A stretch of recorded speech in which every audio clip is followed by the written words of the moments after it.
In the Rooka, the only son lay down again and dreamed that he dreamed a dream. The last ash dropped from the dying fire with the click of a falling spark, and the only son woke up again and called across the dark, "Now I was born of womankind and laid in a mother's breast, for I have dreamed of shaggy hide whereupon I went to rest. And was I born of womankind and laid on father's arm? For I have dreamed of long white teeth that guarded me from harm. Oh, was I born of womankind, and did I play alone? For I have dreamed of playmates twain that bit me to the bone. And did I break the barley bread and steep it in the tire? For I have dreamed of a youngling kid new riven from the byre. An hour it lacks, and an hour it lacks to the rising of the moon, but I can see the black roof beams as plain as it were noon. 'Tis a league and a league to the Lena Falls, where the trooping Sambur go, but I can hear the little fawn that bleats behind the doe. 'Tis a league and a league to the Lena Falls, where the crop and upland meet, but I can smell the warm wet wind that whispers through the wheat. The only son. Of the wheeling of public service that turns under the Indian government, there is none more important than the Department of Woods and Forests. The repossession of all India is in its hands, or will be when government has the money to spend. Its servants wrestle with wandering sand torrents and shifting dunes, wattling them at the sides, damming them in the front, and pegging them down atop with coarse grass and spindling pine after the rules of Nancy.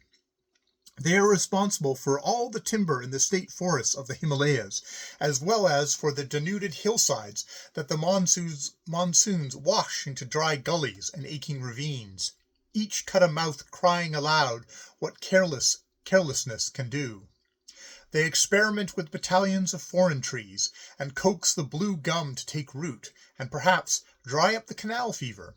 In the plains, the chief part of their duty is to see that the belt fire lines in the forest reserves are kept clean, so that when drought comes and the cattle starve, they may throw the reserves open to the villagers' herds and allow the man himself to gather sticks. They pull and lop for the stacked railway fuel along the lines that burn no coal. They calculate the profits of their plantations to 5 points of decimals.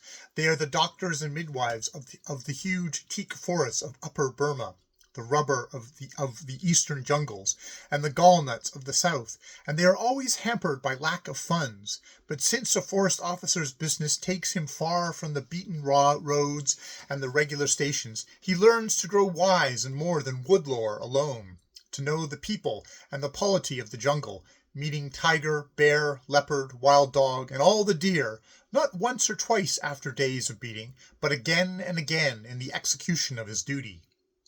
He spends much time in saddle or under canvas, the friend of newly planted trees, the associate of uncouth rangers and hairy trackers, till the woods, that show his care, in turn set their mark upon him, and he ceases to sing the naughty French songs he learned at Nancy, and grows silent with the silent things of the underbrush.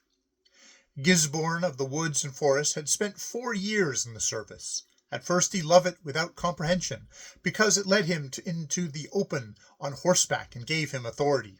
Then he hated it furiously, and would have given a year's pay for 1 month of such society as India affords.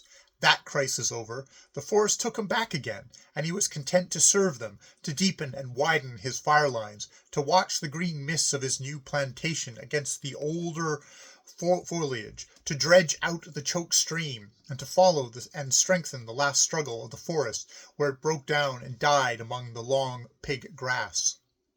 On some still day that grass would be burned off, and 100 beasts that had their homes there would rush out before the pale flames at high noon. Later the forest would creep forward over the blackened ground in orderly lines of saplings, and Gisborne, watching, would be well pleased. His bungalow, a thatched white-walled cottage of 2 rooms, was set at one end of the great rook, and overlooking it. He made no pretence at keeping a garden, for the rook swept up to his door, curled over the thicket of bamboo, and he rode from his veranda into its heart without the need of any carriage driver. Abdullah Ghaffar, his fat Mohammedan butler, fed him when he was at home, and spent the rest of the time gossiping with a little band of native servants whose huts lay behind the bungalow. There were 2 grooms, a cook, a water carrier, and a sweeper, and that was all. Gisborne cleaned his own guns and kept no dogs. Dogs scared the game, and it pleased the man to be able to say that where the subject of his kingdom would drink at moonrise, eat before dawn, and lie up in the day's heat, the rangers and forest guards lived in little huts far away in the Rook, only appearing when one of them had been injured by a falling tree or wild beast. There Gisborne was alone. In spring, the Rook put out a few new leaves, but lay dry and still untouched by the finger of the year, waiting for rain. Only there was then more calling and roaring in the dark on a quiet night, the tumult of a battle royal among the tigers, the bellowing of arrogant buck, or the steady wood-chopping of an old boar sharpening his tushes against a bole. Then Gisborne laid aside his little used gun altogether, for it was to him a sin to kill. In summer, through the furious May heats, the Rook reeled in the haze, and Gisborne watched for the first sign of curling smoke that should betray a forest fire.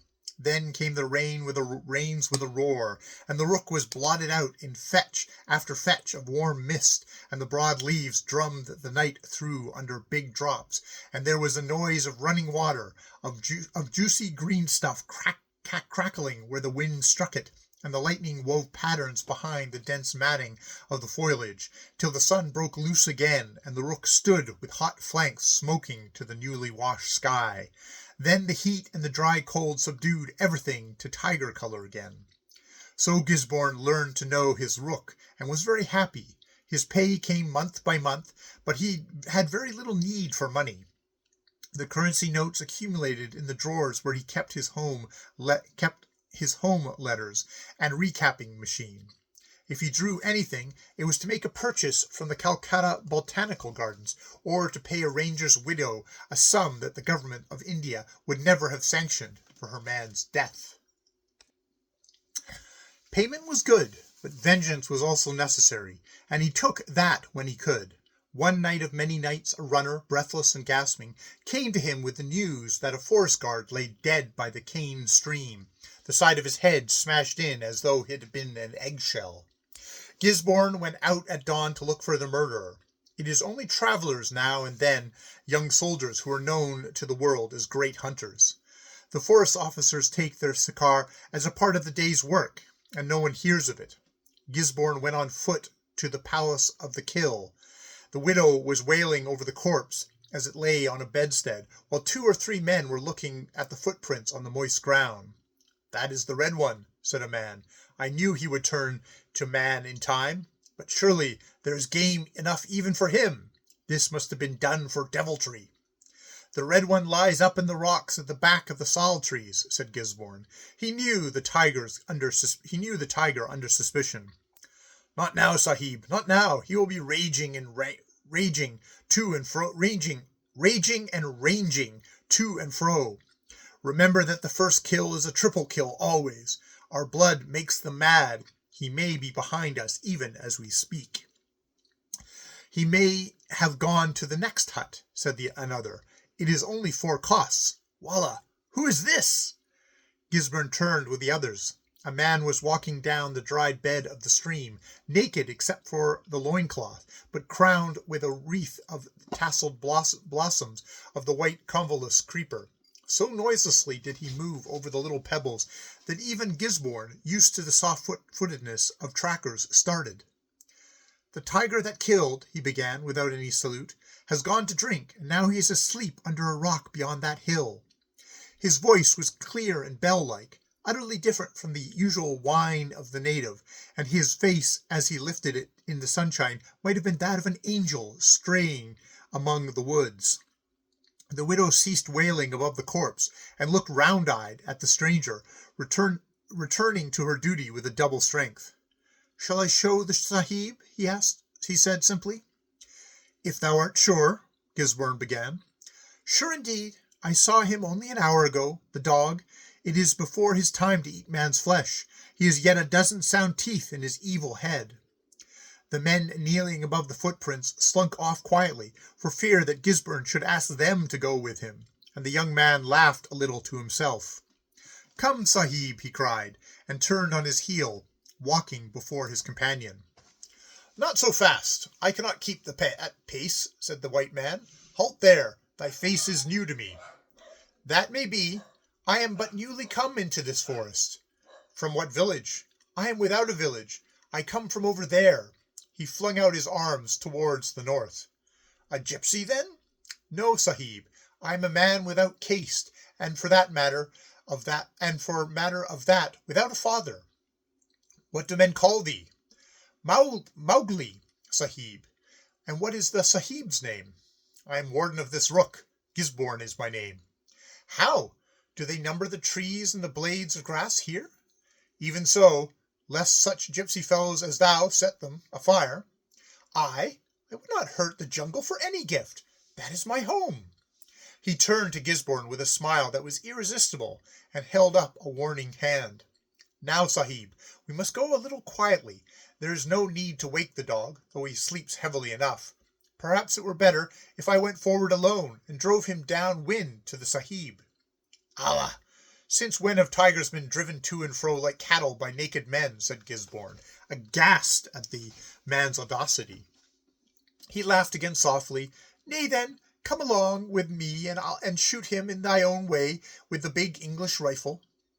Gisborne stepped in his guide's track, twisted, crawled, and clomb, and stooped and suffered through all the many agonies of a jungle stalk. He was purple and dripping with sweat when Mowgli at the last bade him to raise his head and peer over a blue-baked rock near a tiny hill pool. By the waterside lay the tiger extended and at ease, lazily licking clean again his enormous elbow and forepaw. He was old, yellow-toothed, and not a little mangy, but in that setting and sunshine, imposing enough. Gisborne had no false ideas of sport where the man-eater was concerned. This thing was vermin, to be killed as speedily as possible. He waited to recover his breath, rested the rifle on the rock, and whistled. The brute's head turned slowly, not 20 feet from the rifle mouth, and Gisborne planted his shots, businesslike, one behind the shoulder and the other a little below the eye. At that range the heavy bones were no guard against the rending bullets. "Well, the skin is not worth keeping at any rate," said he, as the smoke cleared away and the beast lay kicking and gasping in the last agony. "A dog's death for a dog," said Mowgli quietly. "Indeed, there is nothing in that carrion worth taking away." "The whiskers. Dost thou not want to take the whiskers?" said Gisborne, who knew how rangers valued such a thing. Am I a lousy shakar of the jungle to paddle with a tiger's muzzle? Let him lie. Here come his friends already." A dropping kite whistled shrilly overhead, as Gisborne snapped out of the empty shells and wiped his face. "If thou art not a shikari, then where dost thou learn thy knowledge of the tiger folk?" said he. "No tracker could have done better."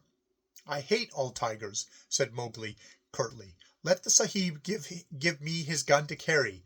Ari, it is a very fine one. And where does Sahib go now?" "To my house." "May I come? I have never looked within a white man's house."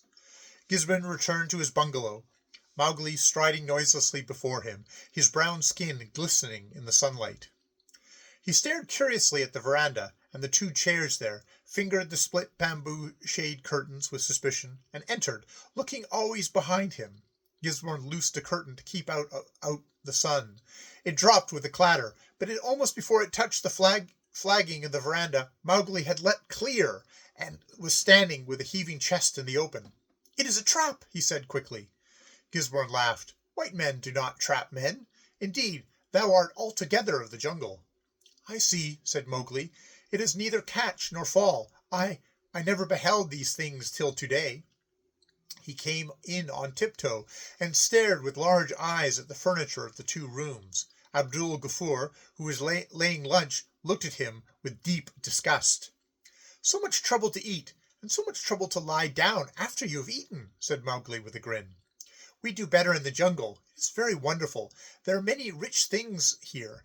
Is Sahib not afraid that he may be robbed? I have never seen such wonderful things." He was staring at a dusty Bernese brass plate on a rickety bracket. "Only a thief from the jungle would rob here," said Abdul Ghaffar, setting down a plate with a clatter. Mowgli opened his eyes wide and stared at the white-bearded Mohammedan. "In my country, when goats bleat very loud, we cut their throats," he returned cheerfully. "But have no fear. I am going." He turned and disappeared into the rook. Gisborne looked after him with a laugh that ended in a little sigh. There was not much outside his regular work to interest the forest officer, and this son of the forest, who seemed to know tigers as other people know dogs, would have been a diversion.